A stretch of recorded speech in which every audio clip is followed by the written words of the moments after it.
Assalamu alaikum and welcome to the CXO Leadership Live HealthTech series.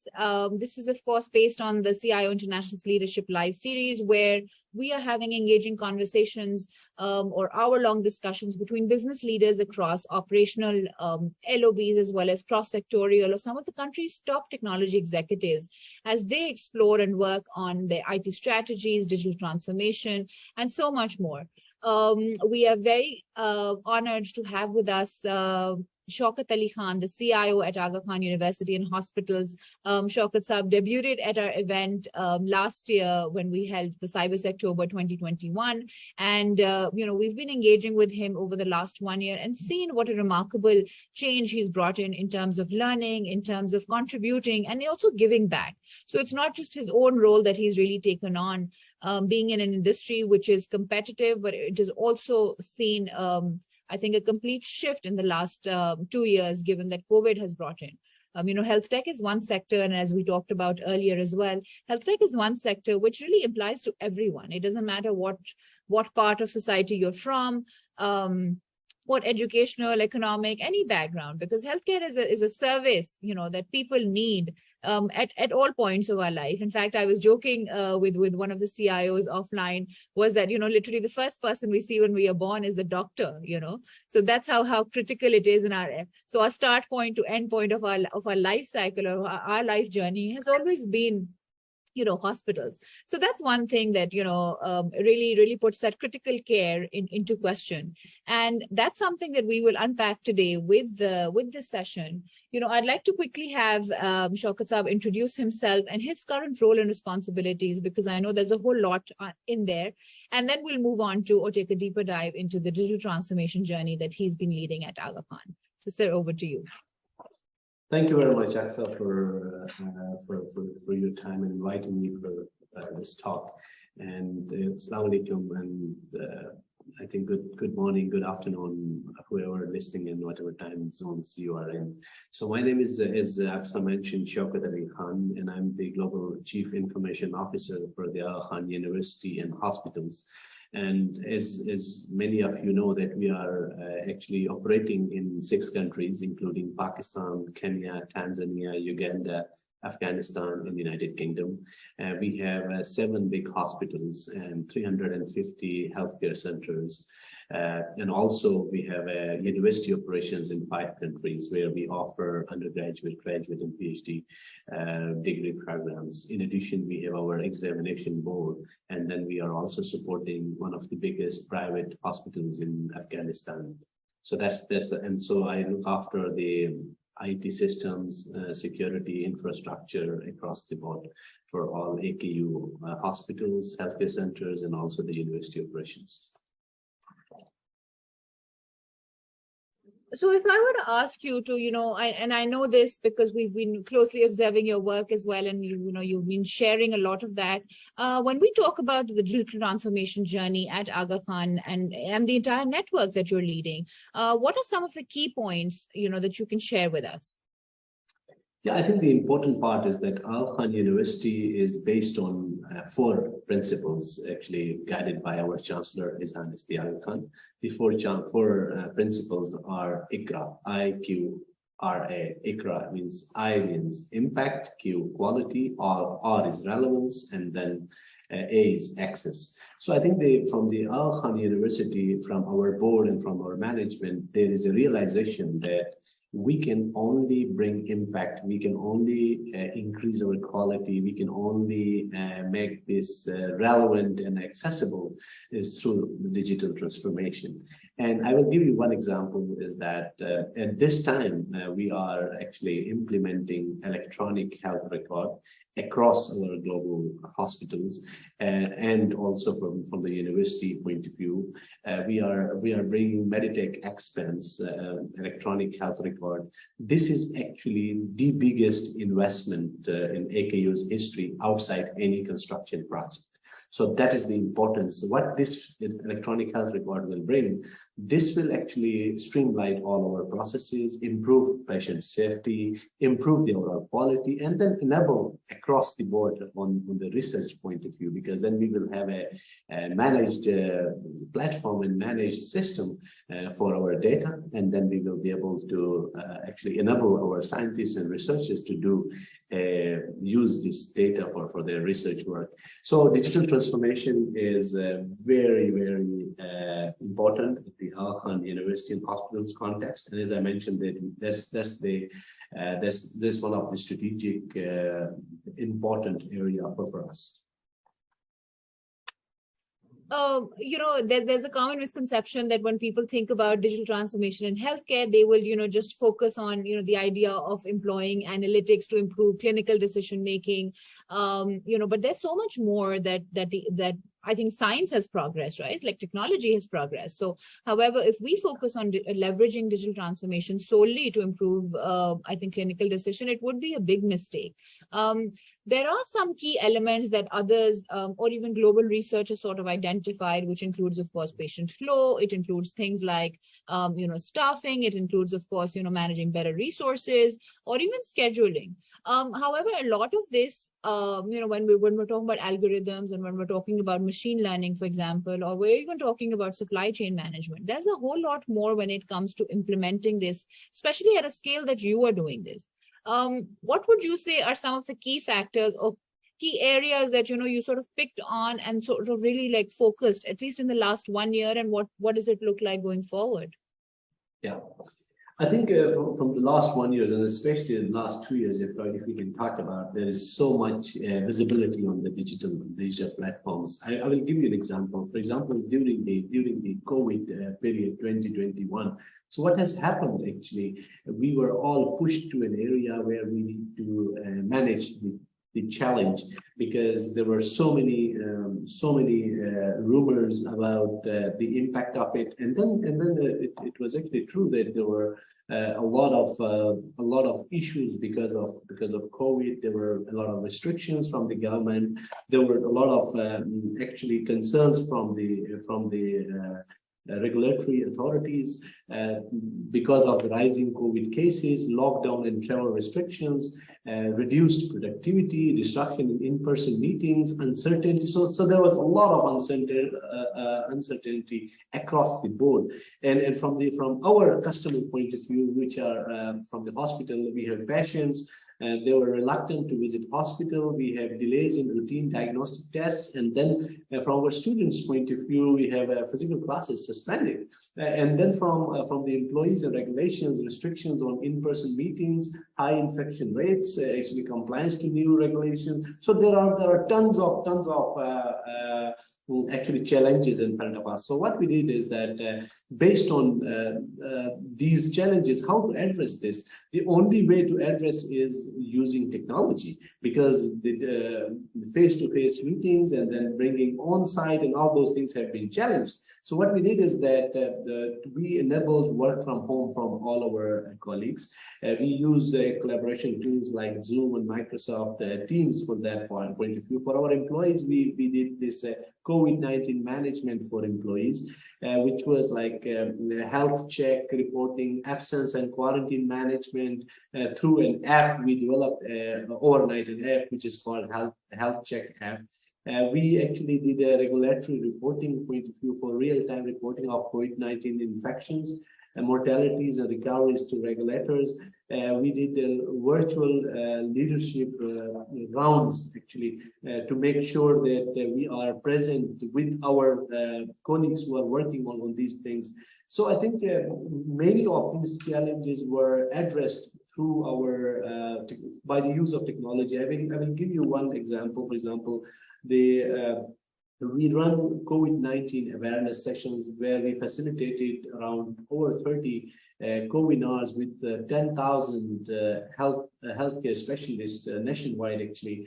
And then we enable the daily ICU for government hospitals, so they can connect with us, and then they can get the expert advisory. So many of these areas wherever we can think of, because of technology, we were able to actually continue our operations. From the patient point of view, we actually created this family Hifazat app, where patients can book their appointments, they can see their diagnostic, they can communicate with their consultants, and then there's online access to retrieve. There are travel checks. So just there are so many things: teleconsultations, distance learning, for enabling online classes. So there are so many things, and every single actually area I am talking about, we were only able to work with this because of the technologies, because of the enablements through the technology means. So when we're talking about all the areas you can and have worked in, what have been, in your own learning, what have been some of the biggest barriers to digital transformation in healthcare? And I understand, of course, because you talked about the scale, you talked about the length and breadth of the work that you do. But there could be barriers like even, social, economic, others. What have you faced in terms of, there are certain projects when we are designing, we think of them, we set a certain vision and certain goals, but however, we do face known and unknown, I think, challenges. So what would you share? Yeah, I think whenever we are talking about digital transformation, it has this digital word, so that many people, whenever they listen the digital, they always think about tools and technology and those things. But of course, that's a big part of it. But then there's another big one, which is a human element of it, right? The change management, the change in our thinking process, the entire workflow mechanism about how we do certain things. So I think what COVID helped us is that there was actually a lot of people who were convinced that we don't need to use the technology. We can actually continue our doings without this. That part has been actually challenged during COVID. If you are not using the technology, then that's it. You cannot do anything, right?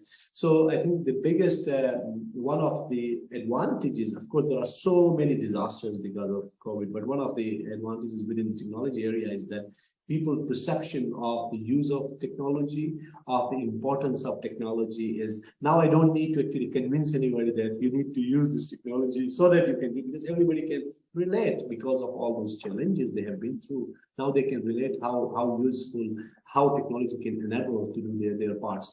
So I think the important part is the overall infrastructure, where we want to actually implement all these new tools and everything. There is actual tools part of it. There is a skill set, digital skill set, which is required because a lot of our colleagues, they need to learn a lot of things in a very short span of time. And then the entire change management process. When I'm saying change management process of the jobs descriptions have been changed, because now digital part has a big impact in what they are doing. And then about the thinking process, the overall day-to-day work, how we were doing and how we can do those things via digital part.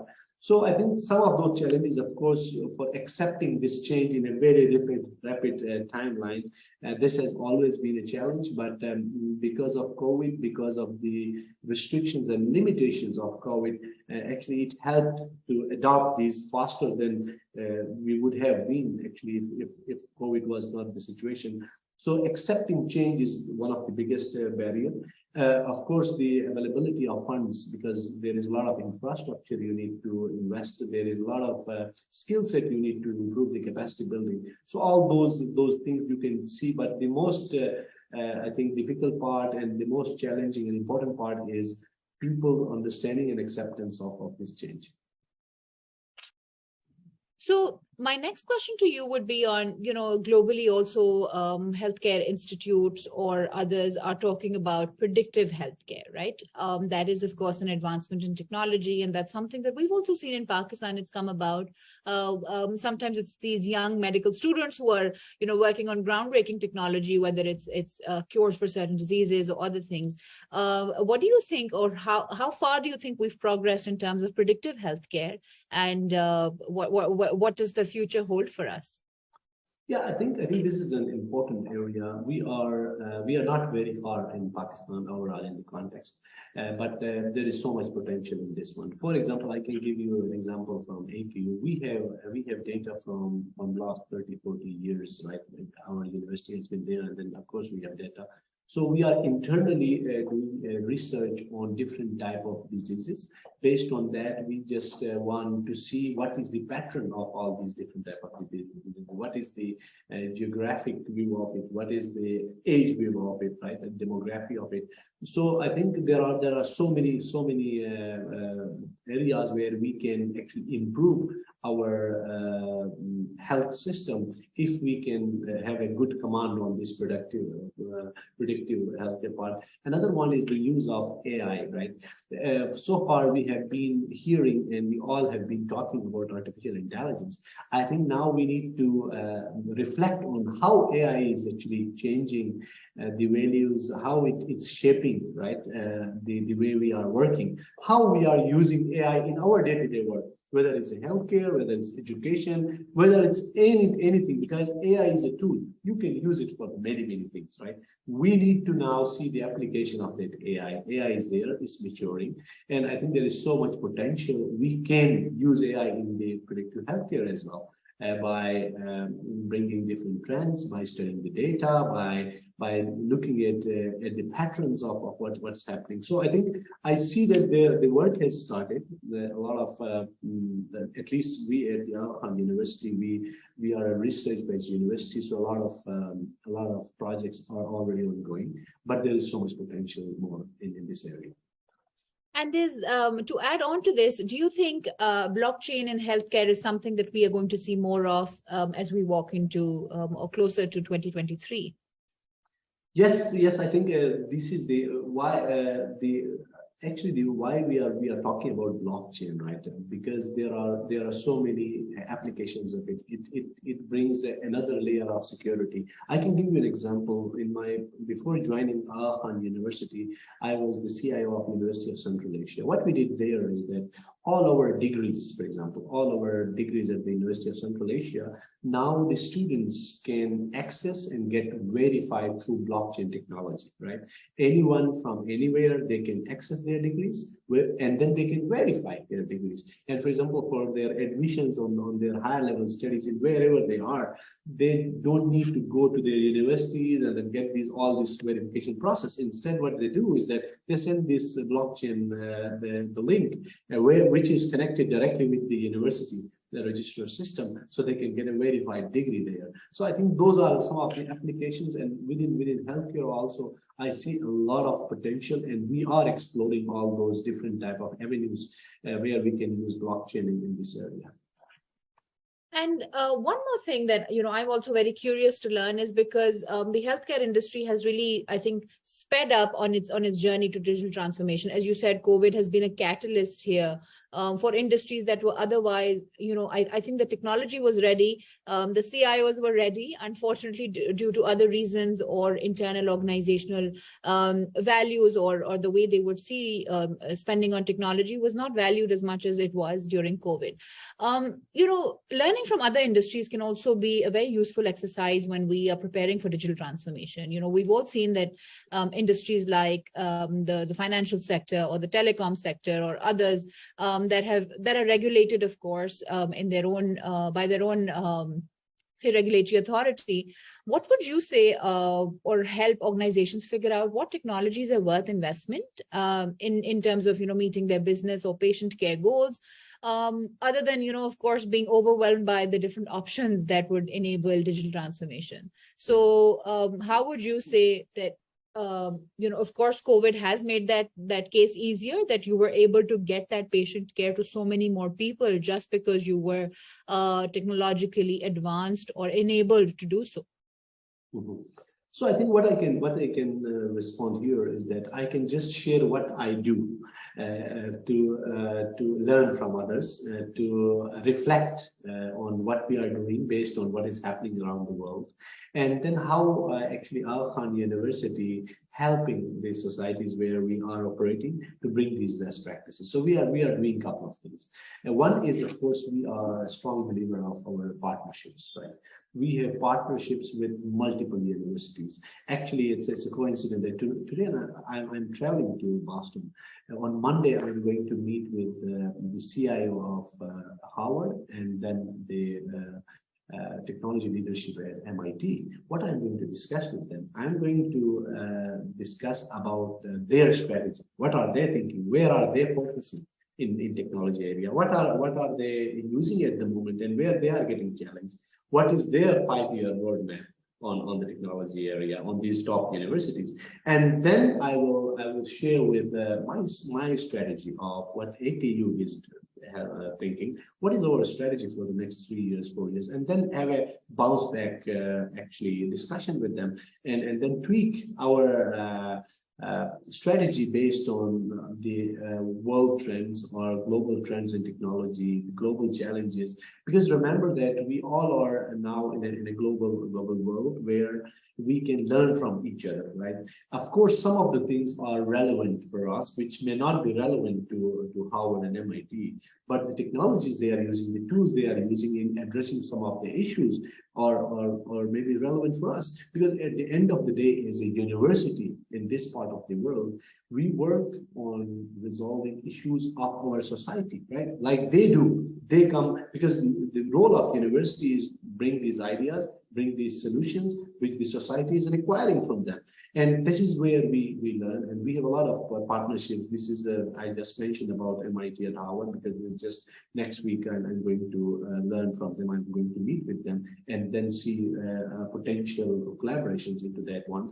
Another one is that we actually, Al Khan University arranged this distinguished lecture series. Recently, we invited Dr. Jassim Hazi. He's the president of AI group in Middle East. Previously, we invited Thomas Ilves, who is the former president of Estonia, and then also Windsor, who is the father of Internet, one of the inventors of Internet, and engage them in the discussions in this part of the world about their experiences and relevance to this part of the world. So what we do is that we always open to all these global expertise to learn from them, to see how they have achieved what they have achieved, what are their plans, and then relate and then learn our own strategy and then see how we can achieve some of those things based on the best practices they are applying on. So this is one area of our learning. Another one is, of course, we are a strong believer of ongoing learnings through trainings, through partnerships, through academia, through technology partnerships, and all those things. So that's how we at least try. At least me as a CIO, I work on something, but I relate to a lot of other CIOs. I learn from them, I discuss with them, and based on that, we improve our strategy. Within the Pakistani context, we have this CIO executive network, consists of around 20-25 leading CIOs of the country. We meet almost on a bi-monthly basis, discuss about the different issues, and then learn from each other.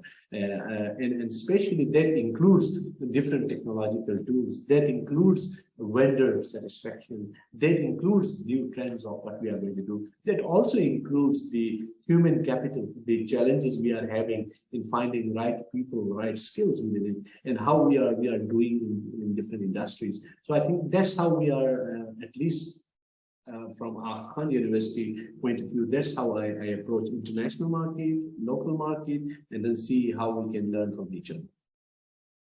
So I think that's one thing that, it really goes into not just developing your own industry or your own organization, but also that sense of community. And I think that's very important because, as I told you, the two other CIOs that we spoke with earlier this week were also, saying that's also a change in our culture. Initially, I think when large digital transformation projects were led, it was perhaps, to sort of shelter or, keep that shelled as information, because of course it was also confidentiality of the organization. However, I think that there's been a cultural shift in that as well, where people or large organizations are more and more open to sharing. So that whole concept or idea of knowledge sharing has really, I think, improved the way people are doing businesses, or leaders like yourself who are in that position of influence, can make the right decisions, and also tell other people who are also struggling in terms of taking it to the board, or like have their own internal organizational challenges as well. One thing that I'd like you to talk about particularly is the cybersecurity and where it lies within the healthcare system.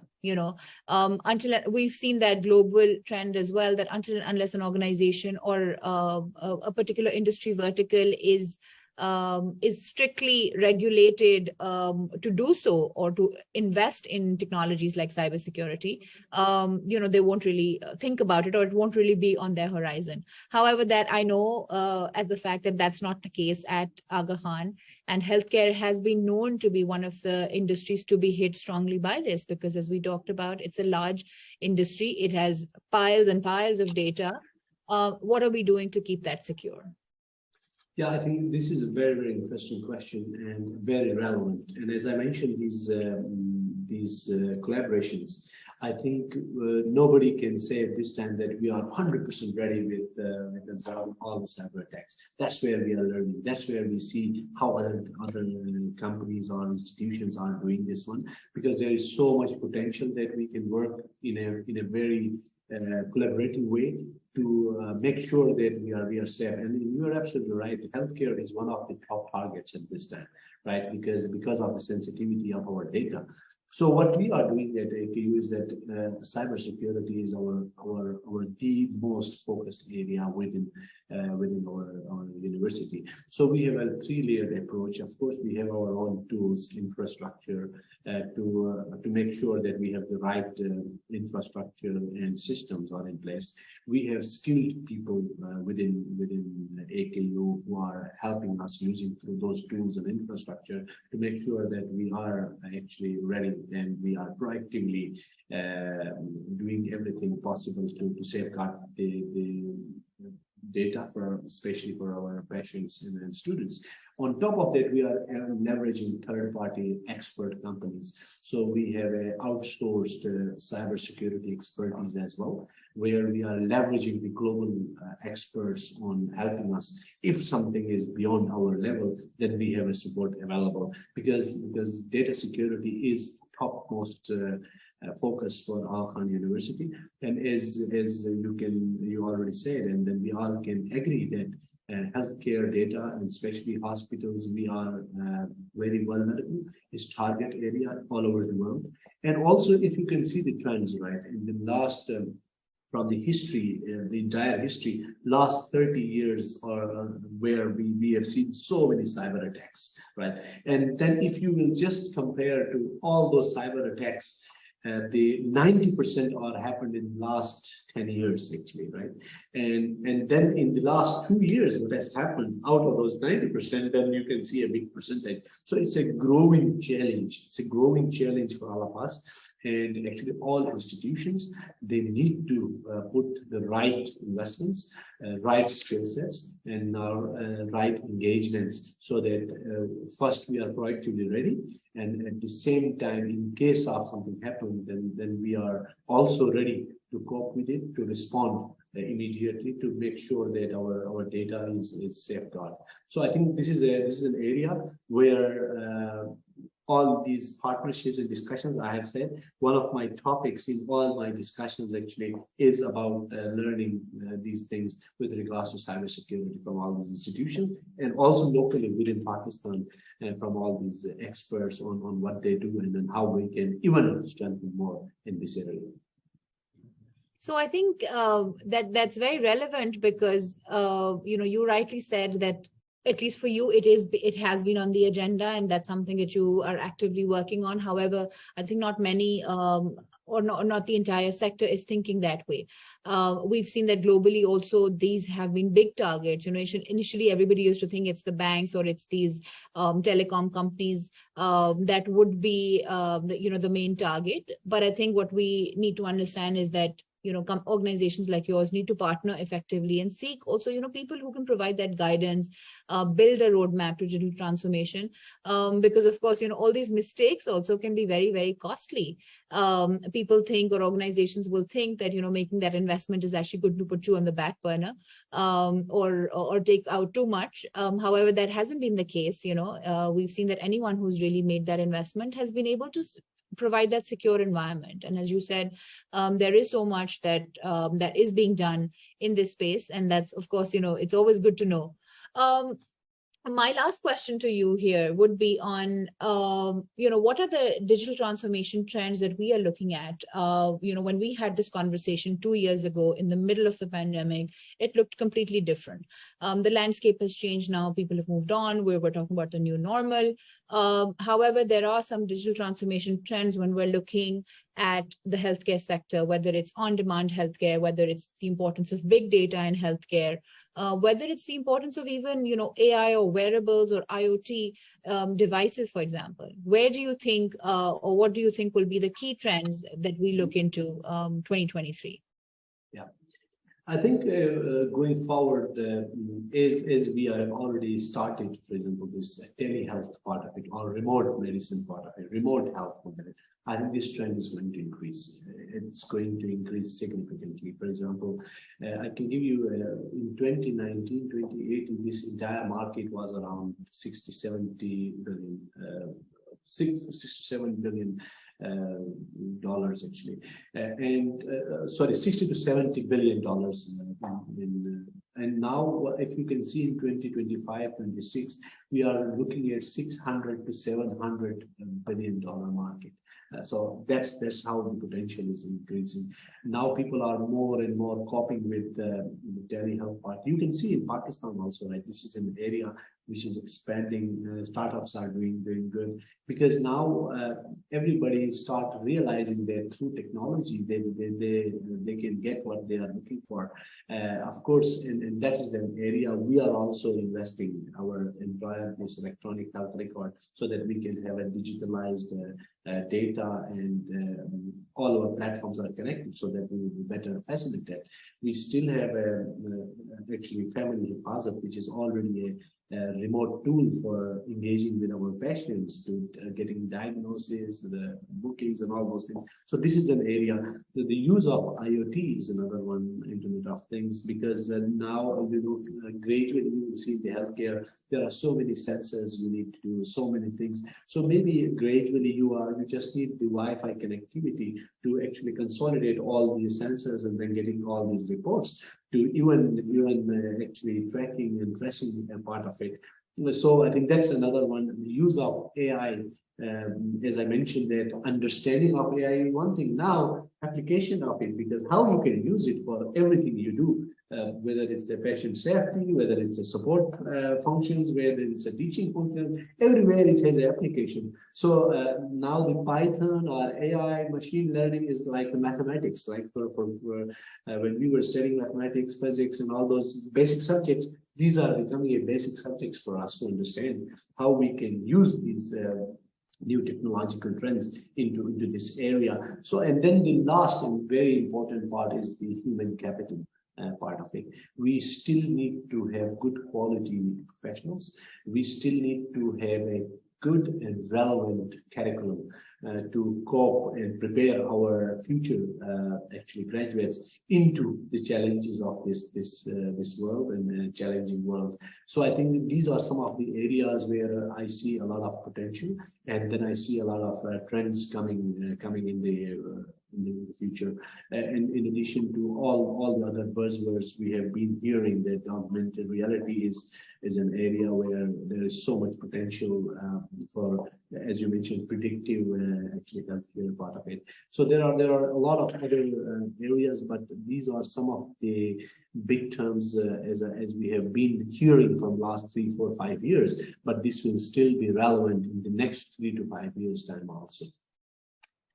So I think with this, I'd like to conclude here. And, we taking away some of the key points that you've also talked about, giving the aging population. There's, of course, and I was talking to other CIOs also who said that, there's always some crisis or the others, right? Whether right now it's the flood affectees and all the health challenges that come with that.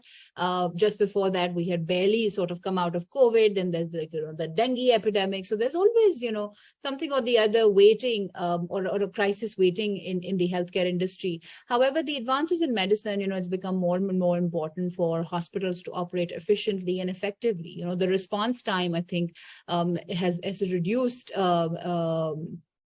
significantly because of, their investment or leveraging digital transformation. So, of course, work that you are doing in terms of addressing redundancies, partnering with industry experts, securely implementing new technologies, and also at the same time, research-based hospitals like yours that are investing in the right kind of workforce and also the right kind of tools to make sure what the future holds, we are better prepared for what the future holds for us.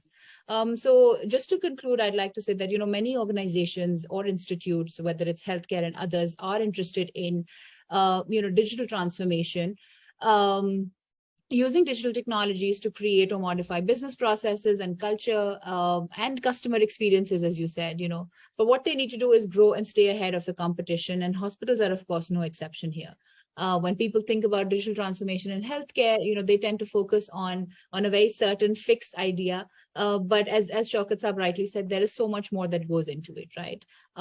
We would like to, of course, thank you for your time and your insights. It's always great to learn from you. And we wish you the very best of luck for your future endeavors, and hope to showcase more of your work and the remarkable, contribution you're making to Pakistan. Thank you. Thank you very much, Aksa, for your time and inviting me for this talk. Thank you very much. It's a pleasure. Thank you so much. Have a nice day. Bye-bye. Yes.